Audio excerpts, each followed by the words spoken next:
Halo, Arnold. Di mana kamu? Wow, apa itu Coliseum? Keren! Dan mereka menyiapkan pertarungan untukmu dengan gorila. Gorila itu 10 kali lebih kuat darimu. Dan lengannya 1,5 kali lebih panjang. Seekor gorila bisa membunuhmu setidaknya dengan 3 cara. Gigitan gorila setara dengan 88 atmosfer dan bisa menggigit bola bowling. Pukulan seberat 1.330 pon dari gorila bisa menghancurkan beton. Ditambah lagi, kamu bisa saja terbelah menjadi 2. Dan seekor gorila bisa melakukan bench press hingga 4.000 pon. Untungnya, gorila tidak pernah menyerang manusia lebih dulu. Gorila adalah primata yang damai. Dan IQ-nya bahkan bisa mencapai 90. Itu cukup untuk menjadi bintang di media sosial. Baiklah, kamu barusan di prank Arnie. Lawanmu sebenarnya adalah kanguru. Bisakah kamu menahan pukulan kanguru? Pukulan Conor McGregor adalah 1.900 pound. Pukulan palu godam adalah 2.000 pound. Dan pukulan kanguru bisa mencapai berat hingga 3.300 pound. Itu cukup untuk melumpuhkan 1.000 orang dengan pukulan di rahangnya. Klik suka kalau bisa dengan mudah menjatuhkan seekor kanguru dalam pertarungan jalanan.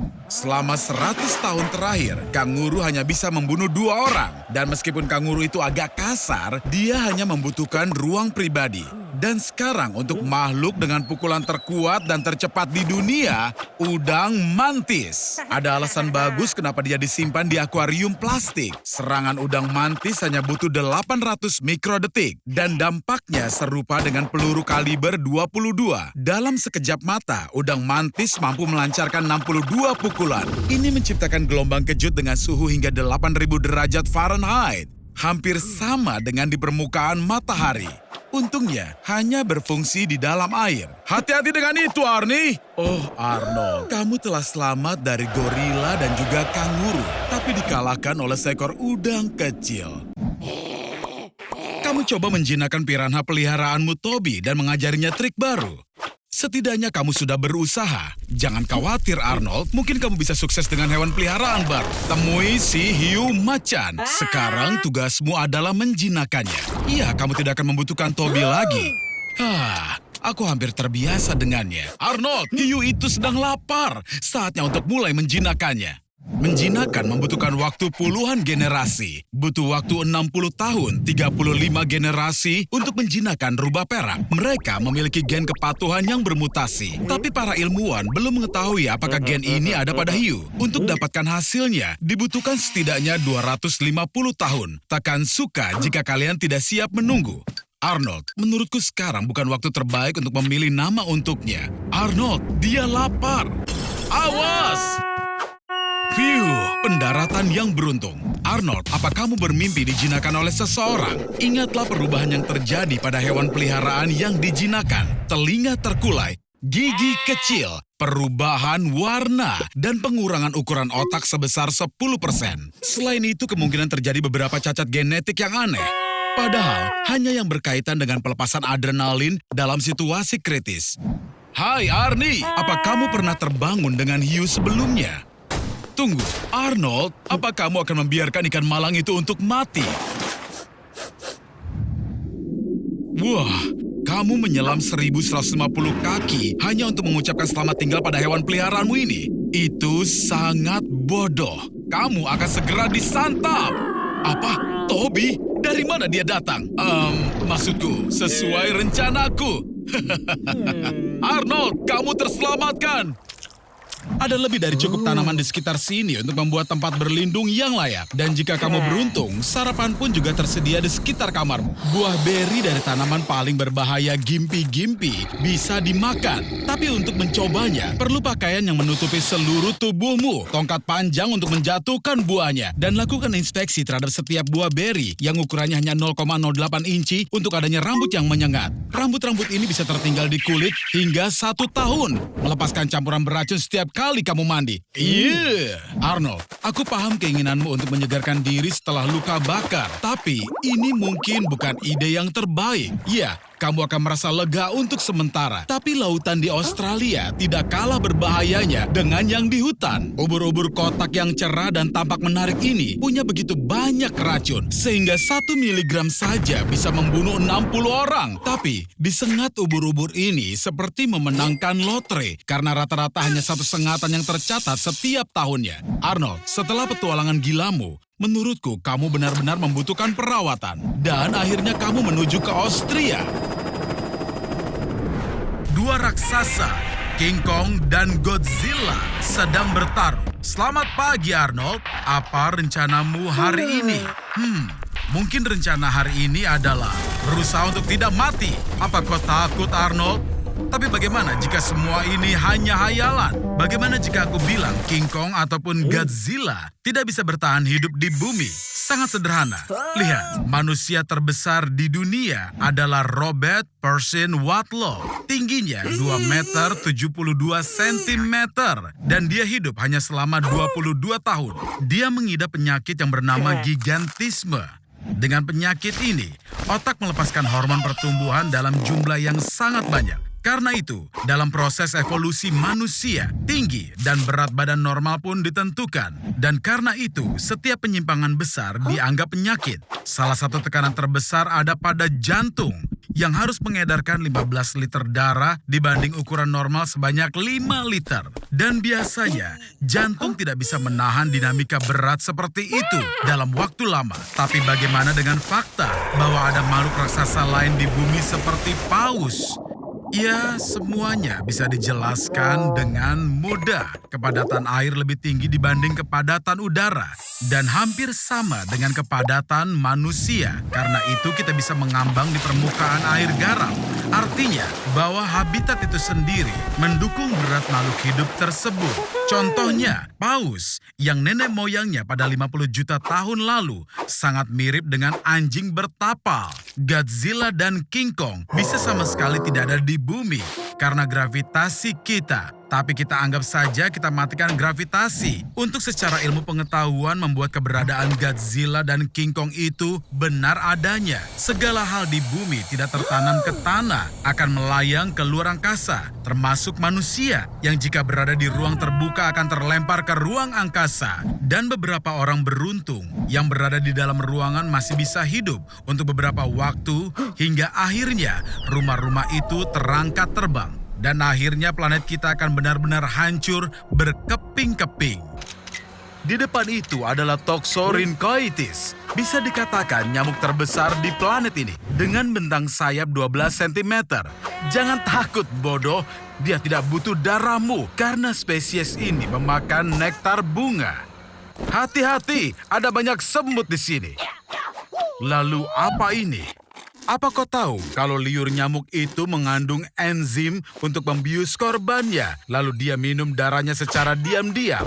Tapi nyamuk betina tidak butuh darah untuk diri mereka sendiri. Mereka beri makan bayinya dengan itu. Dan ya, hanya betina yang meminum darah, sedang pejantan memakan serbuk sari bunga. Lebih baik jangan bernapas. Betina yang lapar bisa mencium CO2 yang kau hembuskan dari jarak 20 meter. Dan permen mentol tidak akan membantu.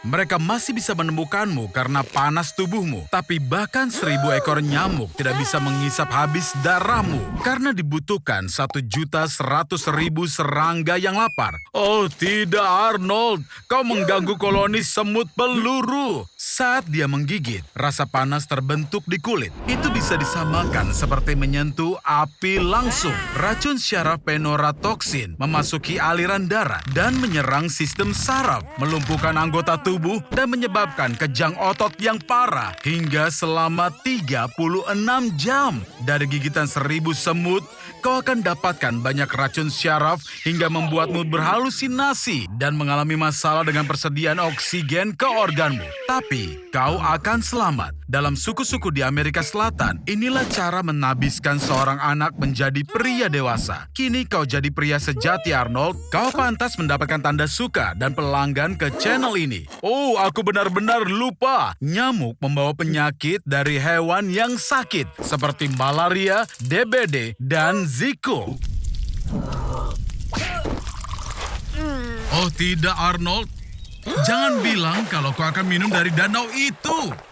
Tapi jangan cemas, Arnold. Jika ada lintah masuk ke sistem pencernaanmu, dia tidak punya waktu untuk menyakitimu karena dia akan langsung larut di perutmu. Tapi ada lebih dari satu lintah di dalam tubuhmu, kawan. Sekarang kau jadi wajah program sosial, rumah murah untuk lintah. Ada lebih dari 500 jenis lintah di dunia, tetapi hanya 3 yang dianggap berharga bagi manusia. Hanya butuh 10 menit bagi 335 lintah untuk menghisap habis darahmu. Dan kau, Arnold, menampung 1000 ekor. Tiap detik sangat berharga. Untuk menyingkirkan lintah, kau harus minum air asin. Maaf, Arnie, aku tidak punya botol lain. Minum air dari danau itu adalah ide buruk, Arnold. Bahkan seekor lintah lebih pandai dibanding kau. Neuronnya digunakan untuk komputer biologis bernama Leeds Ulator. Dia bisa menjumlahkan bilangan prima, sedangkan kau tidak. Tapi jangan dulu buru-buru merayakan, Arnold, karena sepertinya kau telah menarik perhatian beberapa makhluk kecil berbahaya.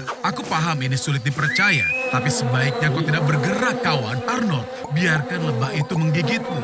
Bisa lebah itu keren, karena bisa itu mengandung banyak zat bermanfaat yang bahkan bisa mengalahkan penyakit fatal. Tapi dalam kasusmu, kau akan mati karena sengatan panas dibanding sengatan 1000 lebah.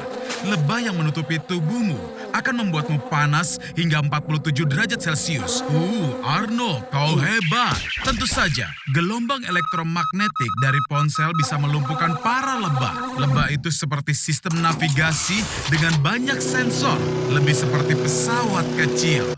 Ternyata, saat terbang sama seperti pesawat besar, semua ponsel harus dimatikan. Bahkan, jika kau operasikan ponsel pada frekuensi 900 MHz di sarang lebah, maka semua lebah akan pergi dalam waktu 10 menit dan tidak akan kembali. Dan pemenang pertarungan antara lintah dan lebah adalah... Tidak ada. Hasilnya seri. Arnold lah pemenang orang paling berani, tapi bodoh. Jadi mari kita lihat beberapa informasi menarik. Kita doakan teman baru Arnold makan enak. Sekarang, mungkin kita perlu mengenal mereka lebih dekat. Jadi, werewolf disebut lycanthropes. Itu nama yang mereka dapat dari masa Yunani kuno. Pencipta ungkapan itu adalah Herodotus, seorang sejarawan 2500 tahun lalu, yang ketika mendeskripsikan Scythia, menyebut ada orang yang bisa berubah jadi serigala secara cepat. Sedangkan vampir, kata vampir pertama kali muncul dalam Kamus Bahasa Inggris Oxford pada tahun 1734. Arnold, kau masih hidup. Aku senang sekali. Tapi tunggu, apa itu di lehermu? Tidak, kau pasti bercanda. Kau adalah orang pertama yang digigit vampir dan werewolf di saat yang bersamaan, Arnold. Saat ini aku penasaran kau akan jadi seperti apa. Sementara kau mencari tahu bagaimana hasilnya, aku akan beritahu sebuah fakta menarik. Pada tahun 1999, 907 orang Amerika membeli asuransi untuk diri mereka sendiri. Andai mereka berubah menjadi werewolf saat bulan purnama. Arnold, kau akan agak cepat dikenali jika terlihat seperti itu. Kau harus memilih wujud yang lebih tidak menonjol. Terlebih, di abad pertengahan, rambut merah dianggap sebagai vampir. Frankie sudah menambahkanmu ke dalam daftar temannya. Manis sekali. Dia juga mengumpulkan beberapa orang aneh. Sama sepertimu. Semua orang tahu tentang permusuhan lama antara vampir dan werewolf. Tapi aku tidak mengira akan melihat hal seperti itu dalam satu tubuh. Jadi sekarang kau lapar. Dan kau butuh makanan untuk 2 orang. Ayo, segera cari korbanmu. Korban yang sempurna. Selamat makan, Arnie. Tunggu, Arnold, di mana kau? Mau bagaimana lagi? Kau tidak bisa menentang panggilan alam. Tapi ingat untuk bersihkan diri setelahnya. Cara jadi penghisap darah yang keren, dengan sikapmu Arnold, kau harus mulai berpikir menjadi vegetarian. Aku lupa memperingatkanmu. Makhluk ganda 2 kali lipat lebih diburu. Kau perlu mengesampingkan perbedaanmu sekarang, karena kau punya musuh yang sama. Doa tidak akan menolongmu, kawan. Dan tentu saja, bawang putih mematikan bagimu sekarang. Dasar bodoh. Kau itu bukan korban perburuan pertama. Di abad ke-16, Parlemen Perancis meloloskan undang-undang untuk membasmi semua perubah bentuk.